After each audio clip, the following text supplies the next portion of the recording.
النهارده هنعمل مع بعض احلى وصفه سابليه فرنسي باشكال كتيره وترندي، وهديكوا افكار كتير في الفيديو والشكل اللي انت عايزاه وخطوات والتكنيك ازاي يطلع معاكي ناجح واحلى سابليه فرنسي هتعمليه النهارده. واقول لك على كل المشاكل اللي هتقابلك وازاي تحليها لو وقعتي فيها. تمام. شايفين كل الاشكال دي هقول لكم ازاي تعملوها النهارده واديكوا افكار للتزيين كتير. ويا رب يا رب كل اللي يحط لايك للفيديو يصلي عند حبيبك محمد عليه افضل الصلاه والسلام. ويا ريت بقى تطلعوا لي الفيديو بقى ترند وتحطوا لايكات كتير عشان الوصفه دي بتاخد مجهود 3 ايام وبنطلعها لكم في دقيقتين 2. هقول لكم مقاديرها. معايا 650 جرام من الزبده بدرجه حراره المطبخ زي ما انتم شايفين كده طريه. تمام. 350 من السكر البودر المطحون في البيت بس منخول اهم حاجه 3 مرات عشان يكون ناعم وكويس جدا. تمام.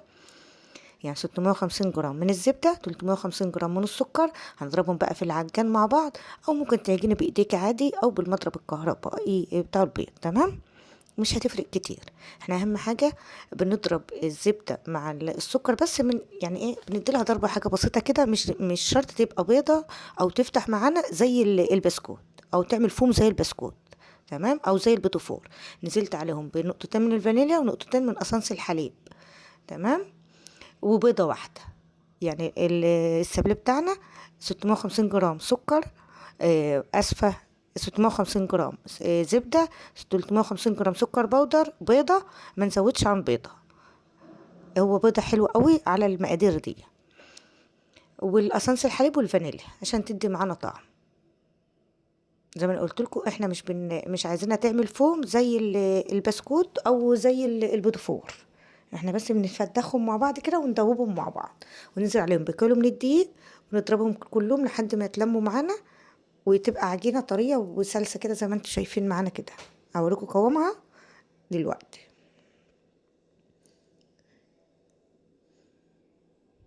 كده اتشكلت معانا عجينة السابليه. دي اسهل بقى مرحلة في السابليه، العجن والتشكيل. اهم حاجة تكوني مفكرة في دماغك انت هتشكلي وتقطعي بايه. اي قطعات عندك، اي حاجة انت عندك متوفرة اعملي بقى. ممكن تعملي سابليه ستيكس بس، بابلز، تقطعي كور بابلز. اسهل حاجة البابلز والستيكس في التشكيل. او تجيبي اللي هي تشكيلات الطرد تشكلي بها، او لو عندك في سيليكون، براءة سيليكون هتشكلي فيها، هتقطعي بقى ايه على اشكال زي ما احنا هنعمل مع بعض كده. طبعا انا دخلت العجينه بتاعت التلاجة قبل ما اشتغل فيها، ريحتها في حدود ربع ساعه في التلاجة وطلعتها كده اشتغلت بيها عشان تتفرد معانا وتبقى سهله جدا في الشياله والشغل كده. لما العجينه بتاعتنا بنشتغل فيها بتسخن، فلما بتيجي تقطعيها وتيجي تشيليها مش بتطلع معاكي بايه بالبتاع. يعني عندي هنا بقى تشكيله قطعات فحبيت اشتغل بها زي ما انتم شايفين كده. دي اسهل مرحله في السابليه. نبدا بقى نقطع اي قطاعه انت حباها. هنا بقى قطعت على شكل قلب كده، بس بحط القطاعه بتاعتي في الدقيق الاول بس ما نكترش عشان ما تغيرش معانا ملمس العجينه. تمام. ونبدا بقى نرص في الصاج بتاعنا مش مدون اي ماده دهنيه، اي قطاعات زي ما احنا اتفقنا، ونبدا نشيل الزيادات ونشكل. انا قطعت معاكم كذا تقطيعه كده عشان ما حبيتش اوريكم كل التقطيعات عشان ما اطولش عليكم الفيديو، ان الخطوات كتير وانا على قد ما قدرت اختصرت معاكم كل الخطوات. عندي الشكل ده برضو عفرته برضو بدقيق كده عشان تطلع برضو معانا الشكل ايه والرسمه ظاهره. تمام. القطعات دي متوفره كلها عند مستلزمات الادوات المنزليه موجوده. تمام. ومش غاليه. يعني في قطعات ب10 جنيه وفي حاجات ب5 وفي حاجات يعني في قطعات كتير رخيصة. تمام. بقى هنعمل بقى عايزة اعمل عشان اعمل هنا ستيكس محشي كده في القالب اللي السيليكون ده بتاع التلج. تمام. زي ما احنا شايفين قطعت على قد، جبت خلة كده وقطعت على قد. وهنا بعمل ستيكس برضو صغير كده. واي بقى فواضل من السابليه فاضله معايا بقى بعد التقطيع وبعد التشكيل، عندي بقى قوالب طرد بشكل فيها، بتلمي بقى بواقي السابليه والقطع وسهله جدا في التشكيل وما بتاخدش معاك وقت. هنا بقى كده عملت كده تشكيله يعني اللي هو المجوز، واحده مقفوله وواحده ايه مفتوحه زي ما احنا شايفين كده. باي حاجه عندك قطعه بنعمل الفتحات الوسطانيه دي زي ما احنا شايفين كده. تمام. لو حابة تدخليها، لو حسيت ان العجينة سخنت منك او سايحة، دخليها التلاجة قبل ما تسويها. هنا بقى بشكل في الطرد كده، بسكن العجينة في قوالب الطرد. قوالب الطرد دي ال10 جايباهم ب35، وفي ارخص من كده من اماكن تانية، فبرضه مش غالي وهتشكل معاك وبتبقى سهلة، وكمان سهلة في التزيين. يعني اسهل حاجة في التزيين الستيكس وقوالب الطرد. تمام. وبرضه هيبقى عندك احلى سابليه عملتيه الاولاد ومش هياخد منك وقت. تمام. هنا كل الصواني بتاعتي اللي انا شكلتها. هنبدأ بقى التسوية. انا عندي الفرن بياخد ثواني كتير، فقلت اسويهم كلهم مرة واحدة. شايفين خد لون كده زي ما احنا شايفين كده، وطلعهم والطرد بيطلع، وشايفين بكل سهولة بيطلع مننا. هنا بقى الصوصات اللي احنا عملناها مع بعض في الفيديو اللي فات، لو انتوا مشفتوهوش شوفوه. دي بقى كل القوالب السيليكون المتوفرة عندي. اي حاجة بقى متوفرة عندك اشتغلي بيها. هنبدأ بقى نشكل حاجتنا ونجيب السابليه بتاعنا، ونبدأ بقى المرحلة تشغيل الدماغ والصعبة يعني ايه. هي بتاخد خطوات كتير، بس هي مش صعبة في ان انت تعمليها، هي صعبة ان هي بتاخد وقت طويل وخطوات كتير. هنا بقى معايا شوكولاتة سايحة بالحليب. اي شوكولاته انت حابه طعمها اشتغلي بيها. بنجيب بقى القطع اللي احنا قطعناها دواير دي، وننزل بقى كده، عشان دي بنقفل بها القوالب السيليكون، او بتعمل سيبها كده ساده للاولاد زي البسكوت البيمبو. طعمها برضو حلو قوي. ما دام طعم الشوكولاته بتاعك حلو، هتبقى البسكوته حلوه وطعمها جميل جدا، وهتبقى احلى بديل لشوكولاته العيد كمان. هنا بقى القالب السيليكون ده اللي زي شكل الكوجك كده، بنملي بقى شوكولاته كده. اي قالب انا هعمل معاكم شكلين من القوالب، وبعد كده هكمل باقي القوالب وباقي الاشكال لوحدي، ان هي كلها خطوات واحده. زي ما انا قلت لكم، انا مختصره معاكم الخطوات. بنبدا نفضي كده القوالب ونبدا ننضفه. طبعا بنشتغل على كيس، عشان احلى حاجه في الشغل الكيس البلاستيك، بتقدري تشيلي منه الشوكولاته بعد ما بتنشف بكل سهوله. بعد ما جمدت معانا، بنعيد تاني كده على الجوانب بالفرشه. اهم حاجه لازم تعيدي على الجوانب كده بالفرشه، عشان ما تيجي تخرجها من القالب السيليكون ما تتكسرش منك. القوالب بتعوز الجوانب اسفه، بتعوزي ان انت تعيدي عليها الشوكولاته تاني، عشان تاخد كمان طبقه. هنا اي صوص انت حباه، اي حاجه اللي لو انت مش قادره تجهزي الصوصات اللي احنا عملناها مع بعض، ممكن تشتري صوصات جاهزه. اي حاجه متوفره عندك احشي بيها الطعم اللي انت حباه، واي حاجه على ذوقك. احنا عاملين الصوصات دي مع بعض في الفيديو اللي فات. إيه لو عايزينه هتلاقوه على الصفحه، او ممكن احط لكم اللينك بتاعه تحت الفيديو. هنا بقى مكسرات، عندي اي نوع مكسرات. هنا كان عندي فستق حطيته طبعا، مع ان انا مستخدمه صوص البيستاشيو، فانا حطيت الفستق كده زي ما احنا شايفين. وهنغطي بقى كده بالشوكولاته، وهندخلها التلاجة. في كل مرحله بندخلها التلاجة زي ما انا قلت لكم. هي التشكيل سهل، بس هي الخطوات بس اللي طويله. فانت لو عامله كميه صغيره مش هتحسي بالخطوات، ولو عاملاه بابلز او ستيكس برضو مش هياخد منك وقت كتير في التشكيل. لو عامله طرد مش هياخد منك وقت كتير في التشكيل، فمش لازم الاول. هنا جبت القالب الوردة ده، فكنت مسيحت شوكولاتة سمراء وحبيت اعمل شكل الوردة. حطيت الشوكولاتة الغامقة في النص كده. فلما جيت احط الشوكولاتة البيضة، انا ما حبيتش هشيل المقطع ده عشان اوريكم. جيت احط الشوكولاتة البيضة، فالشوكولاتة الغامقة ساحت معاه، فدت معانا شكل الرخام. يعني انا ما كنتش قصدي اعمل شكل الرخام، هي اللي جت بظروفها لما الشكل الشوكولاتة البيضة سيحت السمراء. تمام.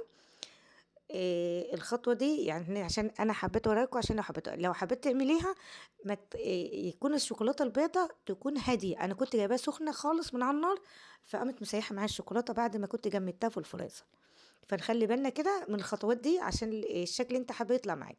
هي عملت معايا شكل رخامي، فطلع برضو الشكل في النهاية حلو برضو. انا حطيت صوص فراولة، طبعا الصوص الفراولة احنا عاملينه مع بعض. هنقفل كده بطبقة من الشوكولاتة. على قد ما نقدر ما نكترش طبقات الشوكولاته، عشان لما نيجي ناكلها تبقى ما تبقاش تجزعنا او تبقى تقيله علينا في الاكل. تمام. طبعا كل الشوكولاته بسيحها الحمام بخار، ما بحطش لها زيت، هي كده كده بتبقى طالعه لمعه، مش بحط لها زيت خالص.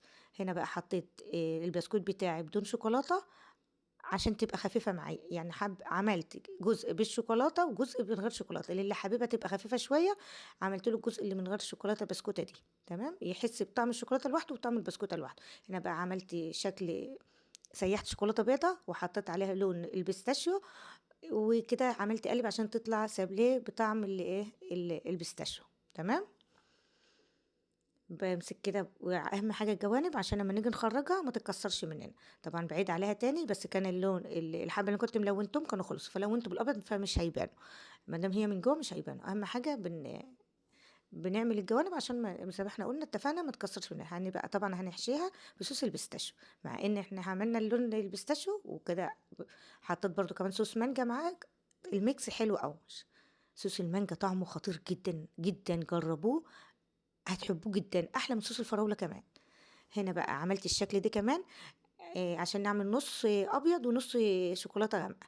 فبعد ما الشوكولاته بتجمد مننا كده، بناخد بقى الجوانب كده بننضفها عشان تدي معانا نص ونص. تمام. انا حبيت اوريكم الخطوه دي عشان لو حابين تعملوها نفس الشكل. بعد كده الشوكولاته ما بتجمد بنشيل الجوانب كده عشان اعرف اعمل نص ونص. سهله جدا، بس هي بتاخد معاكي خطوات بس زي ما اتفقنا. هنا بنزل بالنص الشوكولاته التاني برضه على الجوانب كده، واقدر على قد ما بقدر اخليها على الجوانب وتجمد. طبعا هي هتجمد، انا برضه عملت حذري. وهنا ما خليتش الشوكولاته جايه سخنه، هاديه يا دوبك هي سايحه وهاديه مش سخنه، عشان ما تسيحش معانا الجزء الابيض. تمام. وتجمد معانا بسرعه على الجوانب، ما تبقى عشان ما تبقاش سميكه وتجمد معانا بسرعه. تمام. عشان تطلع معانا الشكل النهائي.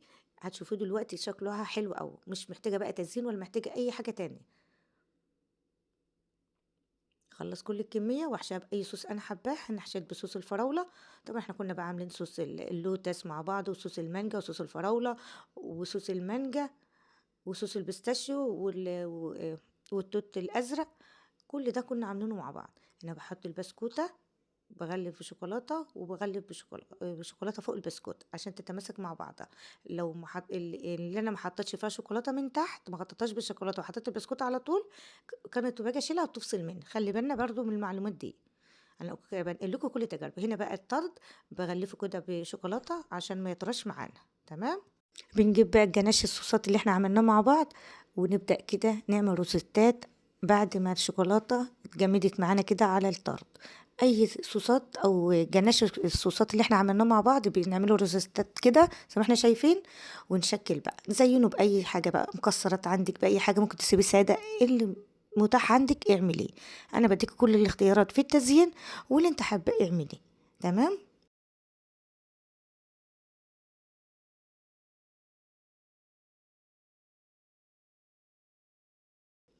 هنا بقى الشوكولاتة الكشك كده، أنا مسميها كشك عشان شكل الحلويات اللي كنا بنجيبها زمان.